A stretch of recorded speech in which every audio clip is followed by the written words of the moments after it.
What eventually disappeared and no one noticed? 3D television. Just gives you a headache. Just the flickering ones did that. Which killed the market for the passive polarized ones. I wouldn't say it went away silently. They kinda never took off in the first place. Shame in politics. Politicians used to resign in disgrace if caught taking bribes. They ended presidential races when mistakenly becoming overenthusiastic. Toys in cereal boxes. Or glow-in-the-dark lightsaber spoons for each Star Wars movie that came out. Fireflies aka * lightning bugs. I live rural and I used to see hundreds on a warm summer night. Now I get excited if I see just one. I mentioned it to other people who live in the same area as I do and they were just like her. Yeah. You're right. I'm a biologist and we categorize fireflies as bioindicators. Meaning if they are a lot in an area, it really says a lot of the environmental quality of that area. They usually thrive in areas where there is less light pollution since bioluminescence is their primary mode of communication. Insert artificial light in the equation and you disrupt their mode for species interaction.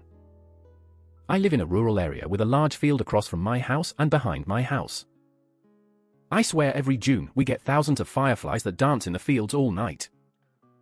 It's a spectacular show from Mother Nature. I have tried to capture them on video, but it doesn't do it justice.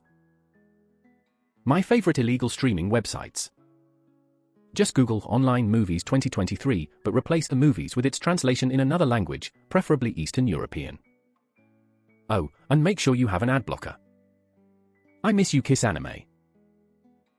Reddit live streams. Remember that guy with a guitar in your feed? He disappeared a long time ago, but you didn't even notice it. I also remember a very, very sweaty drummer. Now this one is really unnoticed. There was a time I wound get irritated constantly seeing all these live streams in my feed. And now that you mentioned it, they're all gone. I never see swarms of monarch butterflies anymore. It's a combination of a rise in pesticides combined with an absolute dearth of the plants that the butterflies eat on their journey. If you plant monarch butterfly-friendly gardens, you'll actually likely become a stop on their migration patterns because it's so needed. a-z-animals.com/blog/what-do-monarch-butterflies-eat. It should also be noted that they lay their eggs on milkweed plants and that's the only plants that nurture and grow their larvae into pupae, and milkweed's been heavily removed from gardens and the wild as we grow our cities and agriculture. By planting a number of monarch butterfly gardens, or honestly, general pollinator gardens, as well as providing a water source like a puddling fountain, a shallow bowl fountain, or some form of water feature in your gardens, you can really help all pollinators, but specifically monarchs, due to your question. I live in Minnesota and we see monarchs from time to time, but when you plant the flowers they eat, you can start to see dozens or more during the migration season as they love those plants. I planted milkweed, and finally last year saw some monarch friends. Then I saw the wasps circling the caterpillars. Stupid ecosystem. No pupae for me. Somewhere along the way 9 to 5 turned into 8 to 5. Yeah, when I hear the song I'm like, wait, did they get paid for lunch? Or just eat at their desks? Or did they actually not work 8 straight hours? Someone answering the phone at businesses. I have to call doctors' offices daily for work, and there is one that has I timed it, nearly 4-minute long opening message. It includes hours, address, with directions. COVID policy and new patient policy. You have to listen to the whole thing before it lets you hit the extension you want. I hate it, I hate it, I hate it. Speaking of which, has anybody's menu options not recently changed? Gaming consoles at McDonald's. Or in big markets. In the 90s, I lived in a small town that didn't have any big stores, but there was a bigger town an hour's drive away where we did our shopping that had those. In those stores, they had PlayStations and Nintendo 64s out for you to try out. I remember seeing Mario 64 for the first time there, and after some other kids got bored with it, I got to try it out as well. It was magic. I think the last store console I saw was PS3, and the last one I tried was probably GBA. TV bumpers. There used to be a little sequence between the show and commercials. Some of them were really interesting and creative. I think my generation remembers the wand IDs on the Disney Channel, where a Disney celeb would use a wand to make the logo. there were also bumpers that were PSAs or other actual content. We're in the process of full-size can of Arizona teas for $1.99 disappearing. I'm seeing a lot of places starting to carry the smaller plastic bottles for $1.99 or the larger plastic bottles for more. I'm honestly surprised that they've lasted for this long at the same price. A common pop culture, in the US, at least.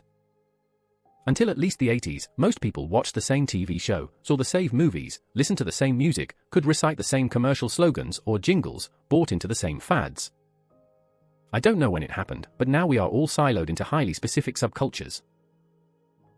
Having many family photographs in homes. Not completely gone, but homes used to be plastered in them.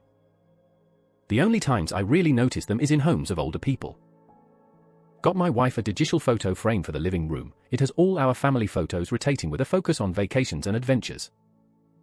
We have another in our bedroom that's for our wedding and honeymoon photos. 10/10, absolutely great investment. So many happy memories, and it never fails to put a smile on her face at least once a day.